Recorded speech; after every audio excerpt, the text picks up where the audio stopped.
ಆಲಂಗೂರು ಚಿನ್ನಣ್ಣವರ ಅಭಿಮಾನಿಗಳಿಗೆ ವಂದಿಸುತ್ತಾ ಈ ಒಂದು ವೇದಿಕೆಯಲ್ಲಿ ಇರತಕ್ಕಂಥ ನಿಮ್ಮೆಲ್ಲರ ನೆಚ್ಚಿನ ಮಾಜಿ ಸಚಿವರು ಇವತ್ತು ಅವರ ಒಂದು ಅವಧಿನಲ್ಲಿ ನಿಜವಾಗಲೂ ಯಾವುದೇ ಒಂದು ಅಸೂಯೆ ಇಲ್ಲ ಅಂದ್ರೆ, ಮನಸ್ಸಲ್ಲಿ ಅಸೂಯೆ ಇಲ್ಲ ಅಂದ್ರೆ ಅದು ಎಲ್ಲಿವರೆಗೂ ತಗೊಂಡೋಗುತ್ತೆ ಅನ್ನೋದಕ್ಕೆ ನಿದರ್ಶನ ನಮ್ಮ ನಾಗೇಶ್ ಸಾಹೇಬ್ರು. ಕಾರಣ ಏನಂತಂದ್ರೆ, ಆಲಂಗೂರು ಶ್ರೀನಿವಾಸ ಅಭಿಮಾನಿಗಳು ಯಾರೂ ಅವ್ರಿಗೆ ಒಂದೇ ಒಂದು ಮತ ನಾವು ನೀಡಿರ್ಲಿಲ್ಲ. ಆದ್ರೂ ಸಹ ಅವರ ಒಂದು ದೊಡ್ಡ ಮನಸ್ಸು ಮಾಡಿ ಯಾರಿಗೂ ಉಳಿದಿಲ್ಲ ಈ ರೀತಿ ಸಹ ಒಂದು ಸರ್ಕಾರದ ಜಾಗವನ್ನು ಏನು ಇವತ್ತು ಆಲಂಗೂರು ಚಿನ್ನಣ್ಣವರೊಂದು ಪ್ರತಿಮೆ ಅತಂತ್ರವಾಗಿ ಅಲ್ಲಿತ್ತು. ಎಲ್ಲ ಜನ ಬೈತಾ ಇರೋರು, ನಮಗೂ ಬೇಸರ ಆಗ್ತಾ ಇತ್ತು. ಈ ತಾಲೂಕುಗೋಸ್ಕರ ಅವರೆಲ್ಲ ಏನ್ ಸರ್ವಿಸ್ ಮಾಡಿದ್ದಾರೆ ಆಲಂಗೂರು ಚಿನ್ನಣ್ಣ ಅಂತಕ್ಕಂಥದ್ದು ತಮ್ಮೆಲ್ರಿಗೂ ಗೊತ್ತಿದೆ. ಅಂತವರ ಒಂದು ಪ್ರತಿಮೆ ಇಲ್ಲಿ ಅನಾಥವಾಗಿದೆ ಅಂತಕ್ಕಂಥ ಒಂದು ಬೇಸರ ನಮ್ಮೆಲ್ಲರನ್ನು ಕಾಡ್ತಾ ಇತ್ತು. ಆದ್ರೆ ಅವರು ಒಂದು ಸರ್ಕಾರಿ ಜಾಗವನ್ನ ಹಣ ಕೊಟ್ಟು ಖರೀದಿ ಮಾಡಿ ಒಂದು ಸಂಸ್ಥೆಗೆ ಮಾಡಬಹುದು ಅಂತಕ್ಕಂಥ ಒಂದು ಆಲೋಚನೆ ನಮ್ಗೆ ಯಾರಿಗೂ ಬಂದಿರಲಿಲ್ಲ. ಕುಮಾರಣ್ಣ ಅವರು ಎರಡನೇ ಬಾರಿ ಮುಖ್ಯಮಂತ್ರಿ ಆಗಿದ್ದಾಗ ಜಿಲ್ಲಾಧಿಕಾರಿಗಳು ಬರೀ ನಾನು ನಮ್ಮ ರಾಜಗೋಪಾಲ್ ಸುಮಾರು ಸಾರಿ ಹೋಗಿ ಮಾತಾಡಿದ್ವಿ. ಆಗ ನಮ್ಮ ಸಮೃದ್ಧಿ ಮಂಜುನಾಥ್ ಅವರು ಸೋತಿದ್ರು. ಆದ್ರೂ ಸಹ ಅವರು ಡಿಸಿಗೆ ಮಾತಾಡಿ ಕಳಿಸಿ ಎಲ್ಲ ಹೋಗಿ ಮಾತಾಡಿದ್ರು. ಇದು ಬರ್ಲಿಲ್ಲ. ಅವರೆಲ್ಲ ನಮ್ಮನ್ನೇ ರಿಕ್ವೆಸ್ಟ್ ಮಾಡ್ತಾರೆ.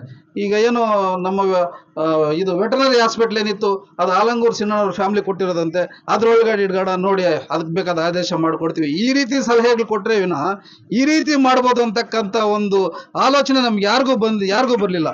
ಅಂತ ಒಂದು ಆಲೋಚನೆಯನ್ನ ಮಾಡಿ ನಮ್ಮ ನಾಗೇಶ್ ಸಾಹೇಬರು ಇವತ್ತು ಆಲಂಗೂರು ಸಿನ್ನಣ್ಣವರ ಪ್ರತಿಮೆನಲ್ಲಿ ನಿಲ್ಸಕ್ಕೆ ಕಾರಣಕರ್ತರಾಗಿದ್ದಾರೆ.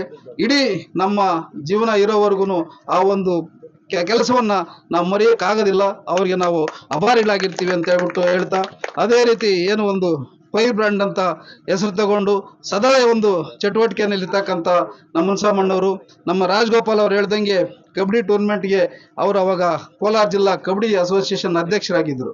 ನಮ್ಗೆ ಬಹಳಷ್ಟು ಸಹಕಾರ ಕೊಟ್ಟಿದ್ದಾರೆ.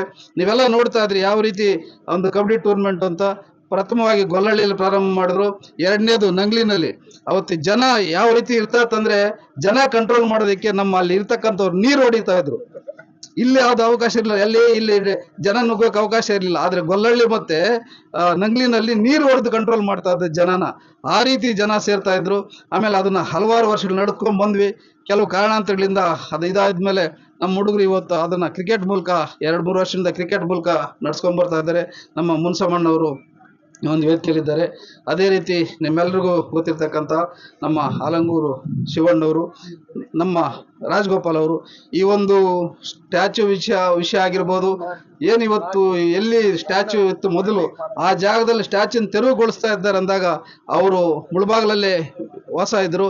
ಮಗಳು ಅವರ ಶ್ರೀಮತಿ ನಮ್ಮ ಜಿಲ್ಲಾ ಪಂಚಾಯತಿ ಮಾಜಿ ಉಪಾಧ್ಯಕ್ಷ ಅಂತ ಅಲ್ವೇಲಮ್ಮ ಈತ್ನು ಅಷ್ಟೊತ್ತು ರಾತ್ರಿಯಲ್ಲಿ ಹೋಗ್ಬಿಟ್ಟು ಅವತ್ತು ಅಲ್ಲಿ ಪ್ರೊಟೆಕ್ಷನ್ ಮಾಡಿರ್ತಕ್ಕಂಥವ್ರು. ಆ ಒಂದು ಅಭಿಮಾನ ಆಲಂಗೂರು ಅಂತಂದ್ರೆ ನಮ್ಮೆಲ್ರಿಗೂ ಆ ಒಂದು ಅಭಿಮಾನ ಇಟ್ಕೊಂಬೋದಿದೆ. ಅದೇ ರೀತಿ ನಮ್ಮ ಲಕ್ಷ್ಮಣ ಅವರು, ಚಿನ್ನಪ್ಪ ಅವರು, ವರದಪ್ಪ ಅವರು, ಎಲ್ಲ ನಮ್ಮ ಸೀಗಳ್ಳಿ ಸುಂದರು, ನಮ್ಮ BJP ಅಧ್ಯಕ್ಷ ಆದಂಥ ಸುರೇಶ್ ಅವರು, ನಮ್ಮ ಚಾಮರಡ್ಡಳ್ಳಿ ನಮ್ಮ ರಾಧಾಕೃಷ್ಣ ಅವರು, ನಮ್ಮ ಯುವ ಅಧ್ಯಕ್ಷ ಆದ ಪ್ರಕಾಶ್ ಅವರು, ಎಲ್ಲ ಗಣ್ಯರು.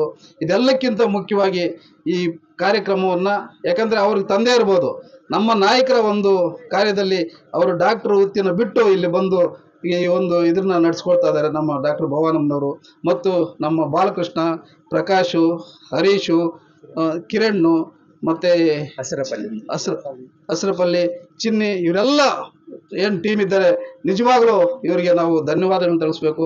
ನಾವು ಒಂದು ಕೈ ಬಿಟ್ಟಿರ್ತಕ್ಕಂಥ ಕೆಲಸವನ್ನ ನೀವು ಕೈಗೆ ತಗೊಂಡು ಇವತ್ತು ನಮ್ಮ ನಾಯಕನ ಒಂದು ವಿಜೃಂಭಣೆಯನ್ನ ತೋರಿಸ್ಕೊಡ್ತಾ ಇದ್ದೀರಿ. ಆಲಂಗೂರು ಸಿನ್ನಣ್ಣವರು ಏನು ನಿಮ್ಗೆಲ್ರಿಗೂ ಗೊತ್ತಿದೆ, ವಿದ್ಯಾಕ್ಷೇತ್ರದಲ್ಲಿ ಏನೇನು ಕೆಲಸ ಮಾಡಿದ್ದಾರೆ. ಮೊನ್ನೆ ಅಂಬೇಡ್ಕರ್ ಭವನವನ್ನ ಉದ್ಘಾಟನೆ ಮಾಡೋಕ್ಕೆ ಏನ್ ನಮ್ಮ ಶಾಸಕರು ಸಮೃದ್ಧಿ ಮಂಜುನಾಥ್ ಗುದ್ಲಿ ಪೂಜೆ ಮಾಡಿದ್ರು. ಅಲ್ಲಿ ಹೇಳ್ತಾ ಇದ್ರು, ನಾವ್ ಹೇಳಿದ್ರಲ್ಲ, ಅಲ್ಲಿ ಜನ ಹೇಳ್ತಾ ಇದ್ರು, ಹಿಂದುಳಿದಿರ್ತಕ್ಕಂಥ ಜನಕ್ಕೆ ಯಾವ ರೀತಿ ಅವರು ಇದು ಮಾಡಿದ್ರು ಅಂತ ಹೇಳ್ತಕ್ಕಂಥದ್ದು ಹೇಳಿದರು. ಅವರಿಗೆ ಇವತ್ತು ನಮ್ಮ ಶಾಸಕರೇನು ಉದ್ಘಾಟನೆಗೆ ಬಂದಿದ್ರು, ಅವರ ಒಂದು ಪ್ರಥಮ ಪ್ರೈಜವನ್ನ ನಾನೇ ಕೊಡ್ತೀನಿ ಅಂತ ಸಮೃದ್ಧಿ ಮಂಜುನಾಥ್ ಅವರು ಇಲ್ಲಿ ಪ್ರಕಟಣೆ ಮಾಡಿ, ಸೆಷನ್ ಇರೋದ್ರಿಂದ ನಾನು 9ನೇ ತಾರೀಕು ಬರೋಕ್ ಆಗೋದಿಲ್ಲ ಅಂತ ಹೇಳಿದ್ದಾರೆ. ಇವತ್ತು ಅವರ ಒಂದು ಅನುಪಸ್ಥಿತಿಯಲ್ಲಿ ಆ ಒಂದು ಕಾರ್ಯಕ್ರಮ ನಡೆಸ್ಕೊಡಕ್ಕೆ ನಮ್ಮ ಇಬ್ಬರು ನಾಯಕರು ಇಲ್ಲಿ ಆಗಮಿಸಿದ್ದಾರೆ. ಅವ್ರಿಗೂ ಸಹ ವಂದಿಸ್ತಾ ನನ್ನ ಮಾತು ಮುಗಿಸ್ತಾ ಇದ್ದೀನಿ. ಜೈ ಹಿಂದ್, ಜೈ ಕರ್ನಾಟಕ.